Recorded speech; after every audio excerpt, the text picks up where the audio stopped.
Power star Pawan Kalyan కోసం తన దగ్గర ఉన్న కథల్లో స్వల్ప మార్పులు చేసి మానవీయ కోణంని జత చేయడానికి సమాయత్తమవుతున్నాడు హ్యాట్రిక్ చిత్రాల దర్శకుడు కొరటాల శివ. ప్రభాస్తో మిర్చి, మహేష్తో శ్రీమంతుడు, ఎన్టీఆర్తో జనతా గ్యారేజ్ చిత్రాలు చేసి ఆ చిత్రాలతో సందేశాన్ని ఇచ్చి కూడా మెప్పించిన దర్శకుడు శివ. ఇప్పటి వరకు చేసిన 3 చిత్రాలు సూపర్ హిట్ కావడం, అవన్నీ కూడా అగ్ర హీరోలతో చేయడంతో కొరటాల శివపై భారీ అంచనాలు ఏర్పడ్డాయి. మళ్లీ మహేష్ బాబు, ప్రభాస్లతో సినిమాలు చేయడానికి రెడీ అవుతున్న కొరటాల పవన్ కళ్యాణ్తో కూడా సినిమా చేయాలని ఆరాటపడుతున్నాడు. అయితే పవన్ అనగానే ఇంకా అంచనాలు పెరుగుతాయి కాబట్టి ఆ అంచనాలకు తగ్గట్లుగా మానవీయ కోణంలో బ్రహ్మాండమైన కథ చేయడానికి ప్లాన్ చేస్తున్నాడు కొరటాల. ఈ ఇద్దరి కాంబినేషన్లో సినిమా వస్తే ఇక బాక్సాఫీస్ బద్దలవడం ఖాయం. ఎందుకు ఇదంతా చేస్తున్నావు? ఏంటి నీ ప్లాన్? ఆ ఇంటి గురించి ఏం తెలుసుకోకుండానే వచ్చారా? రూబీ అని అమ్మాయి ఉండేది. హీరోయిన్ అవ్వాలని ముంబై వచ్చింది.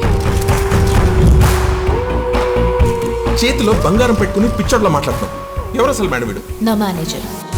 మీ ఆవిడికి దెయ్యం పట్టిందా లేక మీ ఆవిడే దెయ్యమా?